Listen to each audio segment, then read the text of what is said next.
Kwa hivyo si mambo ya masufi kutokea tukio la mwanachuoni kumwambia mwanamke silimu, ule mwanamke akamwambia mimi bado kusilimu, ule mwanachuoni akasikia kuwa amekufa akaenda kumwambia si nimekwambia usilimu, ule mwanamke akainuka akapiga shahada. Si masala kigeni. Bismillahir Rahmanir Rahim. Alhamdulillahi Rabbil Alamin. Wa sallallahu wa sallam ala nabiyyina Muhammadin wa alihi wa sahbihi ajma'in, amma ba'd. Baada ya kumhimidi Allah subhanahu wa ta'ala na kumsalia pamoja na kumsalimu mtume wetu Muhammadin sallallahu alayhi wasallam, ikhwata al-iman, tunaendelea na majlisi yetu ya tatu katika kumjibu na kumweka sawa Sufi Said hadana Allahu wa iyyahu ila al-haqqi. Katika majlisi hii tunaendelea kumfahamisha na kumweka sawa katika ushahidi wa mwisho ambao amemaliza nao, ili kuthibitisha na kuyatia nguvu yale ambayo yamezungumzwa na shekhe wake, ambayo si mambo ya sawa sawa na ni mambo ambayo ni mustahili, yasiyowezekana. Katika majlisi iliyopita mmefahamu kwamba ushahidi aliyoutoa hauendani sawa sawa na kile ambacho kimezungumzwa na shekhe wake, na tumelizungumza hilo kwa mifano na kwa maelezo yaliyokuwa wazi. Kwa hiyo majawabu ambayo kwamba tunamaliza nayo katika majlisi hii ya tatu katika kumweka sawa kwenye shawahidi ambazo wamezileta, ndiyo majawabu yale yale tuliyoyatumia katika majlisi iliyopita. Kijana huyu baada ya kumaliza ule ushahidi wake wa mwanzo ambao tumeona kwamba haumuungi mkono yeye na shekhe wake katika madai yao, akadai akasema, kwa hiyo si mambo ya masufi kutokea tukio la mwanachuoni kumwambia mwanamke silimu, yule mwanamke akamwambia mimi bado kusilimu, yule mwanachuoni akasikia kuwa amekufa, akaenda kumwambia si nimekwambia usilimu, yule mwanamke akasimama kutoka kaburini akapiga shahada.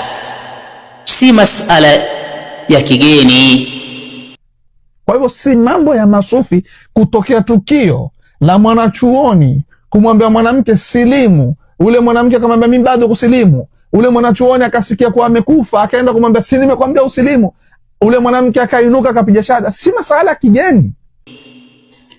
Sisi tunasema kwamba hayo ni mambo ya kigeni na hayo ni mambo ya kikhurafi, hayo ni mambo ya kisufi. Hayo ni mambo ya kikhurafi na ni mambo ya kisufi na ni mambo ya kigeni, ni mambo mageni, hasa hayapo katika Uislamu. Tulikuwekea wazi katika majlisi iliyopita kwamba pointi ya msingi, kinachopingwa ni kitendo cha kudai kwamba mtu alikwisha kufa hali ya kuwa ni kafiri, adui wa Allah subhanahu wa ta'ala, mata kafiran, amekufa hali ya kuwa ni mwenye kumkufuru Allah. Halafu itokezee kwamba eti huyo aliyekufa hali ya kuwa ni kafiri, adui wa Allah, Allah tabaraka wa ta'ala eti amfufue mtu huyo kwa karama sio ya wali fulani, halafu mtu huyo aje kusilimu. Hiki ndicho kinachopingwa na ndiyo kitu ambacho kisichowezekana. Kwa hiyo hilo jambo ni jambo la kikhurafi. Hizo ni hekaya, ni visa vya paukwa pakawa vya kikhurafi na visa vya kisufi. Na kama si mambo ya mageni, kama si mambo ya kikhurafi, lete ushahidi. Katika majlisi iliyopita na kila majlisi tutakayoiweka tutakuwa tunakukumbusha kwamba Bwana Mtume sallallahu alaihi wa alihi wasallama alikuwa yuko na mtu ambaye alipenda, alitamani sana apate kusilimu, na yeye si mwingine ni ammi yake Abu Talib. Tumekusomea hadithi katika majlisi iliyopita. Hata maswahaba walikuwa wakitambua kwamba Mtume alikuwa anatamani ammi yake Abu Talib asilimu, Tena mambo aliyoyafanya Abu Talib ni mambo makubwa kweli kweli. Lau kama ingekuwa ni akili zetu tu, ikawa hakuna maandiko ambayo yanaeleza kwamba mtu kama hajapata shahada, kama hajasilimu, hawezi kuwa ni muumini, hawezi kupata rahma ya Allah wala kuipata pepo ya Allah tabaraka wa taala, basi tungalisema kwamba Abu Talibi alistahiki, ni mtu wa peponi, kwa sababu amemuhami bwana mtume sallallahu alaihi wasallam katika kipindi cha maisha yake yote. Hili linajulikana. Lakini alikosa kitu kimoja, alikosa shahada, hakusilimu, na bwana mtume alipigania jambo hilo sallallahu alaihi wasallam. Tumeelewana? Kwa kama ingekuwa hikaya zenu hizo sio mambo ya kikhurafi, sio mambo mageni, basi lingeanzia kwa bwana mtume alayhi salatu wassalam, ambaye ndiyo wali kuliko mawali wote, ndiye mcha Mungu kuliko wacha Mungu wote, bali ndiyo bora wa manabii wote. Lingeanzia kwake. Abu Talib angalifufuliwa, kwa sababu mtume alitamani na alipenda mno, tena kuliko hata huyo shekhe wenu wa kitwarika ambaye mnadai kwamba alifanya hilo, vitu vya uongo kabisa ambavyo havipo katika Uislamu. Sasa leo tunakuongezea ushahidi mwingine ambao unatilia mkazo kwamba hilo jambo haliwezekani na ni jambo ambalo halipo. Tumeelewana? Lakini kabla ya hilo wakataja ushahidi mwingine kwamba eti unaunga mkono madai hayo ambayo ni madai ya uongo, kwamba eti mtu aliyekusha kufa hali ya kuwa ni kafiri ametokea wali sui nani akaenda kumfufua kwa makarama yake akaslimu. Huo ni uongo. Sasa ushahidi mwingine uliyoutoa ambao hauungi mkono jambo hilo, ukatoa maelezo yaliyo kwenye kitabu cha al-Imam al-Allama Ibn Uthaymeen rahimahullahu ta'ala, Sharh al-Aqidah al-Wasitiyah. Ibn Uthaymeen asema ومن ذلك قصة الرجل الذي أماته الله 100 عام ثم بعثه كرامة له ليتبين له قدرة الله تعالى ويزداد ثباتا في إيمانه. أتانا هيو. أما في السنة فالكرامات كثيرة وراجع كتاب الأنبياء. سكيا Ibn Uthaymeen akwambia rejea katika kitabu al-Anbiya utakuta kama karama mingi. Maana utaniambia sio zile za watu kufa, subiri. Tuliza munkar. Tadi baba ma dhukira an bani Israil fi sahih al-Bukhari wa kitab al-Furqan baina awliya ar-Rahman wa awliya ash-Shaytan ya Ibn Taymiyyah. Rudi huko. Rudi vitabu hivyo utakuta mambo mingi ya karama. Maana nitakupeleka angalau nini. Ibn Taymiyyah huyo Uthaymeen asema fa madhhabu ahli sunnati wal jamaa, madhhabi ahli sunna wal jamaa التصديق بكرامات الأولياء، نكصديق كرامة زموالي، وهناك مذهب مخالف لمذهب أهل السنة، نبنا مذهب يمخالفيانا مذهب أهل السنة وهامين كرامة زموالي. مذهب gani؟ وهو مذهب المعتزلة كما نيني نمفنا wako، حيث إنهم ينكرون الكرامات، hukanusha karama wao hawataki. Haya Uthaymeen utuambia nini na wewe umetaja kunao mambo hapa ambapo kwamba labda utaambua ni ya makhurafi. Hebu twende. Haya, wa urida imeletwa alaihim anna min ayati Isa ihya al-mauta. Nataka kipande hichi.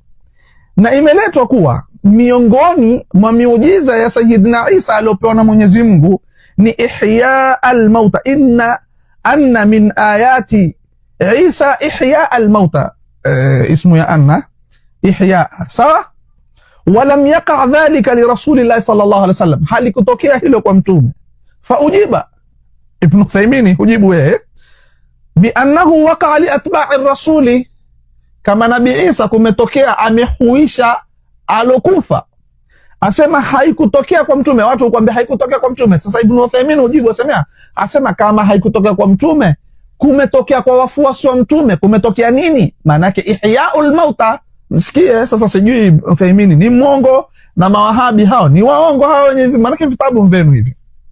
Asema nini? Limetokea kwa atba'i rasuli, kwa wafuasi wa mtume. alayhi salatu wassalam, kama fi qissati rajuli, kama katika kisa cha mtu alladhi, ambacho kwamba mata himaru, mtu ambaye kwamba mata himaruhu, amekufa punda wake, fi athnai tariqi, katikati ya njia. Mtu ana punda akafa. Sikia Ibn Uthaymeen anasema nini? Nitakuorodheshia picha hapo zione, nafikiri waziona.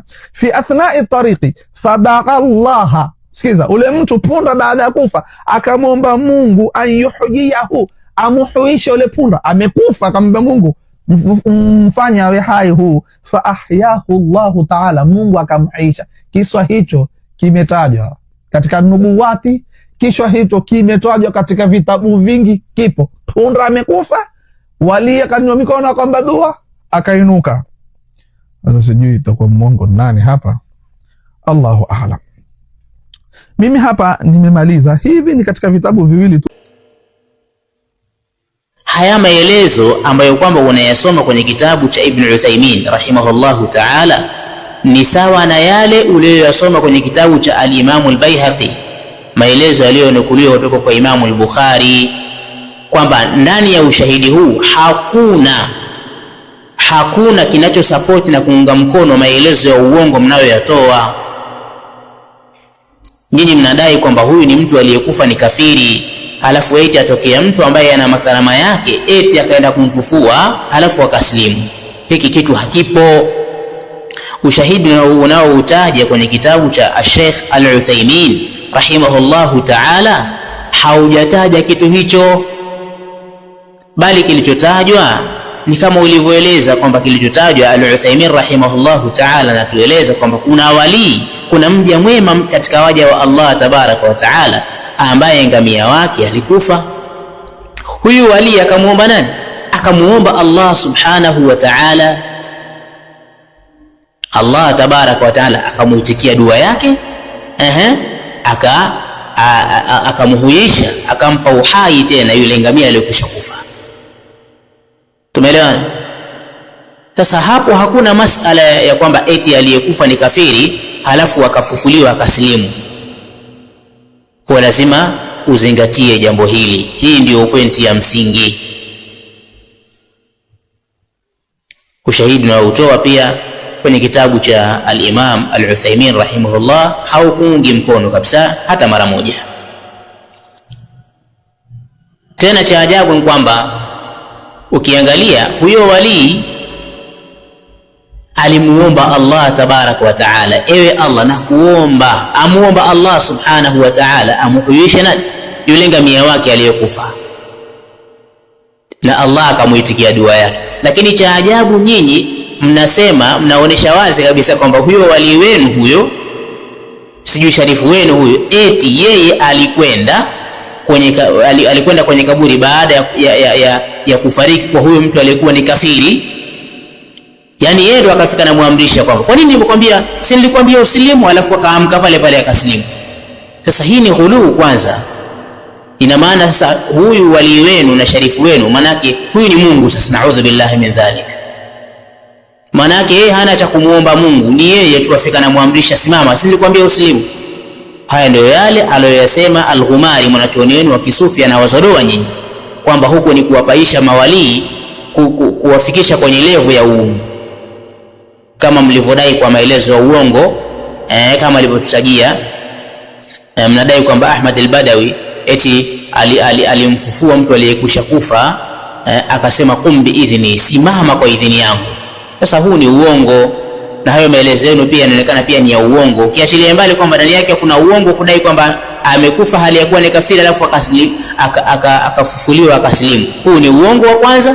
Alafu pia kuna kuvuka mipaka ndani yake, yaonesha kwamba eti huyo wali anakwenda anatoa amri yeye kama yeye, si nilikwambia usilimu bwana, mbona hujasilimu sasa? Ina maana yeye ndiye anaamrisha manake. Sasa kama si kuvuka mipaka, huko ni nini? Huko ni kuvuka mipaka bwana. Sasa ukiachilia mbali ushahidi ambao tumeueleza na tukajaribu kukupa mifano kwamba hilo ni jambo lisilowezekana, kama ingaliwezekana basi ingaliwezekana jambo hilo kwa Bwana Mtume alayhi salatu wasalam kwa ammi yake Abu Talib, lakini hilo halikuwezekana. Sasa tunakuongezea kwamba hilo jambo la kwamba mtu aliyekwisha kufa hali ya kuwa ni kafiri haliwezekani. Allah mwenyewe amelikanusha kwa maelezo mengi ndani ya Qur'an. Miongoni mwa hayo Allah subhanahu wa ta'ala katika surati An-Nisa anasema walaysat at-taubatu lilladhina ya'maluna as-sayyi'at hatta idha hadara ahadahum al-maut qala, anasemaje Allah subhanahu wa ta'ala? Anasema walaysat at-taubatu lilladhina ya'maluna as-sayyi'at hatta idha hadara ahadahum al-maut qala inni tubtu al-an walladhina yamutuna hum kuffar. Mahallu shahid, Allah anakanusha toba kwamba haiwezekani kabisa, hakuna toba. Walladhina yamutuna hum kuffar, wala wale ambao kwamba watakufa hali ya kuwa ni makafiri, hawa tena hakuna toba kwa wao. Al-Imam Ibn Kathir rahimahullahu ta'ala katika tafsiri yake mbele ya aya hiyo anasema qawluhu walladhina yamutuna wa hum kuffar, al-aya yani anna al-kafira idha mata ala kufrihi wa shirkihi la yanfa'uhu nadamuhu wala taubatuhu. Sawa, aya hii inakusudia kwamba kafiri atakapokufa juu ya ukafiri wake na ushirikina wake, sawa, hakutomnufaisha yeye kujutia kwake wala kutubia kwake. Hakuna toba kabisa mtu akishakufa hali ya kuwa ni kafiri. Hayo ni maelezo ya Ibn Kathir rahimahullahu ta'ala. Ukirejea pia katika tafsiri ya al-Imam Tabari rahimahullahu ta'ala katika juzuu ya 3 katika chapa hii ya Darul Hadith Al-Qahira ukurasa wa 312 anasema Ibn Kathir rahimahullahu ta'ala ankarna dhalika lianna taubata min al-abdi ghayru kainatin illa fi hali hayatihi fa amma ba'da mamatihi fala tauba. Tumelipinga hilo kwa sababu toba kwa mja, kwa mwanadamu haiwezi kutokea isipokuwa katika kipindi cha uhai wake, ama baada ya kufa kwake hakuna toba tena, hilo haliwezekani. Waqad wa'ada Allahu azza wa jalla ibadahu qabula at-taubati minhum ma damat arwahuhum fi ajsadihim, na kwa hakika ameahidi Allah tabaraka wa taala kuwaahidi waja wake kukubali toba kutoka kwao muda wa kuwa roho zao zipo katika viwiliwili vyao. Tumeelewana? Kwa kama ilikuwa ni kusilimu kwa mtu ambaye ni kafiri, ingelitokea kusilimu kabla ya kufa, lakini sio baada, kwamba itafufuliwa aje kusilimu. Hilo haliwezekani na wala halipo, na utakujua kwamba hilo jambo halipo. Hebu angalia hata wazazi wake Bwana Mtume sallallahu alaihi wasallam, wazazi wake Bwana Mtume, wazazi wake wawili, baba yake na mama yake, wamekufa hali ya kuwa ni makafiri, wamekufa katika ushirikina, na imethibiti katika hadith ambazo kwamba ni sahihi kwamba hawa ni wazazi wake ni miongoni mwa watu wa motoni, wal-iyadhu billah. Imethibiti hilo kwa hadithi ambazo kwamba ni sahihi, ijapokuwa ziko khilaf baina ahli ilmi, lakini khilafu zitabakia kuwa ni khilaf, lakini maneno ya wanazuoni hayawezi kutangulizwa mbele ya maneno ya Bwana Mtume sallallahu alaihi wa alihi wasallam. Tumeelewana? Na haya maelezo wameyataja maimamu tokea zamani. Usije ukasema kwamba mawahabi hao wanamchukia Mtume. Tokea zamani yameelezwa haya. Al-Imam an-Nawawi rahimahullahu ta'ala katika sharhi yake ya Sahihi Muslim katika juzuu ya 3 kurasa 79 anasema babun anna man mata ala al-kufri fahuwa fi an-nar. Huo ni mlango wenye kuonesha kwamba atakayekufa kwenye ukafiri huyo ni katika watu wa motoni, au huyo ni mtu wa motoni. Akasema rahimahullah, qauluhu, qauli yake, nukuu hadith. Sahaba anasema anna rajulan qala ya Rasulullah, hakika mtu mmoja alisema kumwambia Mtume, ewe Mtume wa Allah, aina abi, yuko wapi baba yangu? Qala fi nnar, bwana Mtume akasema yuko motoni. Falamma qaffa, pindi alipoondoka yule mtu akiwa na huzuni, daahu, bwana Mtume alimwita yule mtu. Faqala, akasema, inna abi wa abaka fi nnar, hakika baba yangu mimi Mtume, pia mimi mtume wako, baba yangu mimi na baba yako wako motoni wote. Al-Imam an-Nawawi rahimahullahu ta'ala akasema, fihi anna man mata ala al-kufri fahuwa fi an-nar, ndani ya hadithi hii kuna ushahidi wenye kuonesha kwamba atakayekufa kwenye ukafiri huyu ni mtu wa motoni. Allah tusalimishe. Pia katika juzuu ya 7 sharhi sahihi Muslim ukurasa 45, Imam an-Nawawi rahimahullah akasema, qauluhu sallallahu alaihi wasallam, kauli yake bwana Mtume sallallahu alaihi wasallam aliposema, ista'adhantu rabbi an astaghfira li ummi falam ya'dhan li, nilimuomba idhini, nilimuomba Allah ruhusa nimuombe msamaha mama yangu, lakini Allah hakuniidhinia hilo, hakuniruhusu. Wasta'adhantuhu, na nikamuomba ruhusa, nikamuomba Allah an azura qabraha, aniruhusu nikalitembelee basi kaburi lake. Faadhina li, akaniruhusu hilo. Al-Imam an-Nawawi rahimahullahu ta'ala akasema, fihi jawazu ziyarati al-mushrikina fil hayati wa quburihim ba'da al-wafat, ndani ya hadithi hii kuna ushahidi wa kujuzu kufaa kuwatembelea washirikina wakiwa wako hai na kadhalika kuyatembelea makaburi yao baada ya kufa, akionyesha wazi kwamba mama yake Mtume na baba yake wamekufa hali ya kuwa ni washirikina na ni katika watu wa motoni, wal iyadhu billah. Kadhalika al-Imam at-Tabari rahimahullahu ta'ala katika tafsiri yake juzuu ya 2 ukurasa 560, akiwa katika kuielezea aya inayosema wala tus'al an ashabil jahim, akasema al-Imam at-Tabari, wa anna abawaihi kana minhum, na hakika wazazi wake bwana Mtume sallallahu alaihi wasallam walikuwa ni miongoni mwa hao, miongoni mwa watu wa motoni. Kwa hiyo haya maelezo yamezungumzwa na maulama tokea zamani, yakiwa yamejengwa juu ya maelekezo na maneno ya bwana Mtume alayhi salatu wasalam yaliyothibiti bila shaka. Sasa hilo mnalolidai kwamba kafiri eti amefufuliwa akasilimishwa, kama ingekuwa ni jambo lenye kuwezekana, basi hilo jambo lingaliwezekana kwa nani? Lingaliwezekana jambo hilo kwa bwana Mtume sallallahu alaihi wasallam, kwa wazazi wake. Au mwataka kutuambia kwamba huyo kafiri aliyefufuliwa na huyo wali wenu au shekhe wenu huyo, japo ni uongo, wanataka kutuambia kwamba huyo kafiri ana thamani sana mbele ya Allah tabaraka wa taala kuliko wazazi wake bwana Mtume sallallahu alaihi wasallam, ana thamani sana mbele ya Allah tabaraka wa taala kuliko ammi yake Abu Talib. Sasa imewezekanaje